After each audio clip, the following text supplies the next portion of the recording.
जी नमस्कार, स्वागत आप सभी का यूनिफॉक्स लाइव पर। मैं आदेश चौधरी आप सबका स्वागत करता हूं।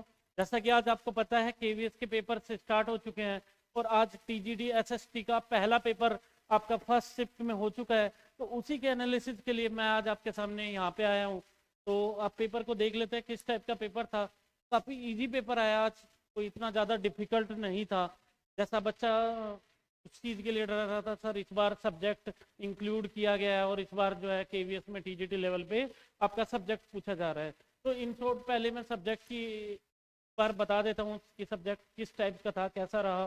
तो सब्जेक्ट में जैसा बच्चों का रिव्यूज आए, चीज़ें आई, पूरा का पूरा एनसीईआरटी बेस्ड था। 9th-10th बेसिस पे आपका पूछा गया था, मैक्सिमम उसी पे फोकस था। कॉन्सेप्चुअल क्वेश्चन ज़्यादा पूछे गए थे जिसमें स्टेटमेंट असर्शन रीजन वाले क्वेश्चन थोड़ा ज़्यादा दिए हुए थे, फैक्ट बेस्ड क्वेश्चन थोड़े कम थे। तो ये कह सकते हैं पेपर तो इजी था, लेकिन जिसने कॉन्सेप्चुअली थोड़ा अच्छे से पढ़ा हुआ था, अपना 9th-10th एनसीईआरटी जिसने अच्छे से पढ़ा हुआ था, तो उसके लिए ये चीज़ ज़्यादा इम्पोर्टेंट थी। और अब पेपर हो ही चुका है, ठीक है। अब तो जो चीज़ होनी थी वो हो चुकी है। अब आपको उस पे ज़्यादा रिव्यूज डिस्कशन करने का तो कोई बेनिफिट नहीं होने वाला, खासकर एसएसटी वाले बच्चों के लिए। तो अब तो रिजल्ट बताएगा क्या आपने किया था क्या नहीं किया था। आगे आने वाले बच्चों के लिए हम डिटेल में वो चीज़ लेके आएंगे कि एसएसटी में क्या पेपर पूछा गया, तो उसका पंचनामा पूरा डिटेल में हम चीज़ें लेके आएंगे। अब जो हो सकता है, जो जर्नल पेपर है जो आगे आने वाली शिफ्ट में भी काम करेगा, चाहे वो टीजीटी के बचे हुए पेपर हो, चाहे पीजीटी के पेपर हो, या फिर पीआरटी के लिए, तो उस पर एक बार थोड़ा सा डिस्कशन कर लेते हैं। एक बार देख लेते हैं किस टाइप की चीज़ें पेपर पूछी गई थी। तो वहाँ जहाँ हम हिंदी की बात करते हैं, सबसे पहले जर्नल पेपर की बात करते हैं। जर्नल पेपर में जो हिंदी का सेक्शन था वो बहुत इजी पूछा गया था। हिंदी का सेक्शन बहुत इजी था। और हिंदी वाले सेक्शन की अगर हम बात करें, बहुत इजी से पूछी गई थी। एक गद्यांश दिया हुआ था, बहुत छोटा पैराग्राफ दिया हुआ था, ज़्यादा बड़ा पैराग्राफ नहीं था। उस पर 3 से 4 क्वेश्चन आपके पूछे हुए थे। तो यहाँ पे हिंदी में आपको गद्यांश दिया हुआ था और गद्यांश में 3 से 4 क्वेश्चन पूछे थे। एक क्वेश्चन संधि पे था, एक क्वेश्चन आपका तत्सम तद्भव पे दिया हुआ था, एक क्वेश्चन आपका तत्सम तद्भव का पूछा हुआ था, एक विलोम शब्द पर्यायवाची, और साथ के साथ यहाँ पे शब्द युग्म से आपका एक क्वेश्चन था। वहीं अगर इंग्लिश की बात करें, पेपर थोड़ा सा मॉडरेट था, क्योंकि पेपर में एंटोनिम सिनोनिम वो कैब थोड़ी अच्छी पूछी हुई थी। तो वो वर्ड्स बच्चे ने दिए हुए थे, तो मैं आपको डिटेल जो है पीडीएफ में प्रोवाइड करा दूंगा, टेलीग्राफ पे आपको मिल जाएंगे अपडेशन आने के बाद एग्जैक्ट कौन कौन से क्वेश्चन थे। तो क्वेश्चन तो रिपीट होने वाले नहीं हैं, लेकिन आप पैटर्न देख सकते हो कि क्या पैटर्न आया था। साथ में वन वर्ड सब्स्टिट्यूशन से, एरर स्पॉटिंग से, फिल इन द ब्लैंक से, स्पेल एरर से क्वेश्चन था। वहीं एक्टिव पैसिव और डायरेक्ट इनडायरेक्ट, वो बच्चे जो टीजीटी या पीजीटी का एग्जाम देने जा रहे हैं, तो वो एक्टिव पैसिव डायरेक्ट इनडायरेक्ट और वो इसके टॉपिक को अपना एक बार रिवाइज कर लें, एक बार पढ़ लें। डायरेक्ट इनडायरेक्ट इजी दिया हुआ था, फिर भी अपना पढ़ लीजिए, क्योंकि आपका इससे चांस बन सकता है कि इससे क्वेश्चन को यहाँ पे देखने को मिल जाए। वहीं रीजनिंग की बात करें, काफ़ी इजी सेक्शन था। रीजनिंग वाले में calendar, blood relation, Venn diagram से एक क्वेश्चन था। साथ में सिटिंग अरेंजमेंट का एक अच्छा क्वेश्चन था, सिटिंग अरेंजमेंट से एक अच्छा लेवल का क्वेश्चन पूछा। अदरवाइज रीजनिंग पूरी इजी थी। एक क्वेश्चन आपका असर्शन रीजन से पूछा हुआ था, ठीक है। वहीं पे अगली बात करते हैं, जो जीके का सेक्शन था वो थोड़ा सा मॉडरेट बता रहे हैं बच्चे की जीके थोड़ा सा टफ आ रही है, ठीक है।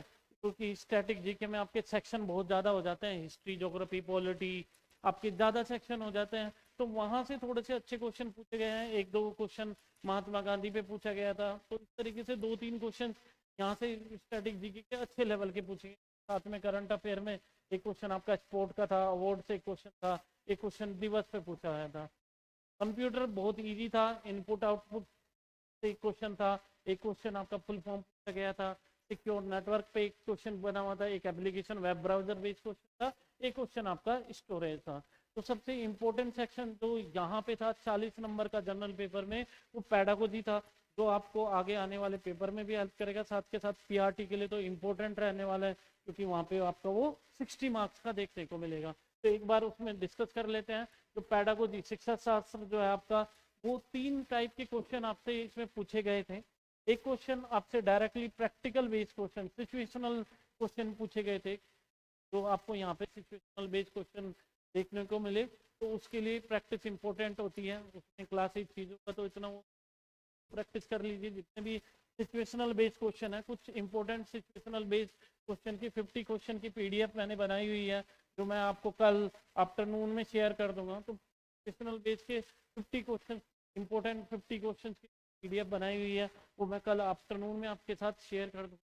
इसके साथ में कुछ क्वेश्चन स्टेटमेंट बेस के थे, जहाँ पे स्टेटमेंट बेस पे क्वेश्चन पूछ रहा था। तो ये भी मतलब एक तरीके से 3-4 स्टेटमेंट दी हुई होती है, वहाँ चेक करना होता है आपको, तब आप ये वाले क्वेश्चन। डायरेक्ट क्वेश्चन मज़ेदार होते हैं, जो आप पढ़ते ही हो थ्योरीज बेस से डायरेक्ट चीज़ें। तो उसमें डायरेक्ट के जो क्वेश्चन पूछे गए जो मेरे पास आए वो थे, रोल ऑफ लीडरशिप पे एक क्वेश्चन था, मेरिट ऑफ लीडरशिप पे TLM की फुल फॉर्म पूछी गई थी, लीडरशिप स्टाइल पूछा गया था, डिसेंट्रलाइज पूछा गया था, करिकुलम पे एक क्वेश्चन आपका देखने को था यहाँ पे, डिसेबिलिटीज एक्ट पे पूछा गया था, ICT पे एक क्वेश्चन बना हुआ था, FLN पे एक क्वेश्चन बना हुआ था, स्मार्ट टीचिंग पे एक क्वेश्चन पूछा गया था। साथ के साथ यहाँ पे RTE एक्ट 2009 पे आपका एक क्वेश्चन देखने को मिले। NEP जो कि इम्पोर्टेंट सेक्शन है आज के टाइम पे हर एक एग्जाम में, चाहे आप करंट के CTET के एग्जाम देख लो या जो भी जितने भी एग्जाम है वहाँ पे NEP से क्वेश्चन देखने को मिल रहे थे 1968 पे, 1986 पे और 2022 के NEP के क्वेश्चन देखने को मिले थे। बाकी मेरे पास जितने भी क्वेश्चन आएंगे अपडेट वाले मैं आपसे बहुत जल्दी शेयर करूंगा। साथ के साथ जो इम्पोर्टेंट PDF वगैरह चीज़ें हैं वो मैं आप तक शेयर कर दूंगा। जितने भी इम्पोर्टेंट क्वेश्चंस की मेरे पास पहुंचेगी या जो भी इम्पोर्टेंट क्वेश्चन मुझे लगेंगे तो टाइम टू टाइम मैं आपसे वो शेयर कर दूंगा। जितने भी टेलीग्राम पे जुड़े हुए हैं या जो बच्चे अभी तक टेलीग्राम चैनल को सब्सक्राइब नहीं किया है वो यूनिफॉक्स लाइव को सब्सक्राइब कर लीजिए, से जुड़ जाइए, तो जितनी भी इम्पोर्टेंट PDF है वो आपको मिल जाएगी। नेक्स्ट वीडियो में मैं आपके लिए साइंस का जो सेकंड शिफ्ट का पेपर था उस पेपर का अपडेशन आपको दूंगा, जिसमें जो जो इम्पोर्टेंट क्वेश्चन पूछे गए, जिससे कि आपको आगे आने वाले पेपर्स में जो बच्चे आगे जिनके अभी एग्जाम होने बाकी है तो उन तक मैं आपको वो चीज़ें पहुंचा सकूं, जिससे आपको कहीं ना कहीं कुछ पेपर्स में चीज़ों में हेल्प मिल सके। काफ़ी पेपर जो डायरेक्ट आपके वो वाले पेपर हुए थे पहले डिपार्टमेंटल, उनसे भी पूछे गए हैं, तो कोशिश करना कि वो वाले क्वेश्चंस भी या जो करंट में भी क्वेश्चंस हो रहे हैं तो उन पे जो जो भी वीडियोस आपको इधर उधर से मिल रही हैं तो उसमें जो भी इम्पोर्टेंट चीज़ें बताई जा रही हैं तो जो आपने अभी तक रिवाइज नहीं किया उन सब का रिविजन आप कर सकते हो। साथ के साथ आप बने रहिए, पॉजिटिव रहिए, डिमोरलाइज होने की जरूरत नहीं, क्या आपने पढ़ा क्या नहीं आता, मेरा तो इतनी तैयारी है उतनी तैयारी नहीं है, वो सब छोड़ के अपने ऊपर भरोसा रखिए। जितना आपने तैयार किया हुआ है उस चीज़ को पॉजिटिवली लीजिए और एक थोड़ा सा मतलब वो वाली चीज़ का कि हाँ अभी मेरा पेपर बचा हुआ है, तब तक अपनी माइंड को पूरा कंट्रोल्ड और फोकस रखना है और अपनी तैयारी लगातार करते रहना है। ये नहीं सोचना है कि हाँ मेरा तो नहीं हुआ, आज के पेपर में ये आ गया, ये मुझे नहीं आता था, ये मुझे पढ़ लेना चाहिए था। तो जो पॉइंट्स आपको मिल रहे हैं, जितना टाइम आपके पास है, अगर आपको लगता है उस सेक्शन को कवर कर सकते हैं तो कवर कीजिए, अदरवाइज एक्स्ट्रा अपने माइंड पे बर्डन लेने की जरूरत नहीं, जितना आपको आता है उतना रिवाइज कीजिए। जो भी यहाँ से आपको टॉपिक चीज़ें मिली अगर वो आपको आते हैं तो अच्छी बात है, उसकी प्रैक्टिस कीजिए, अगर नहीं आते हैं तो आप उस पर जो है अपने कॉन्सेप्ट को थोड़ा सा स्ट्रॉन्ग कर सकते हैं, फिर उस पर जो है प्रैक्टिस कर सकते हैं।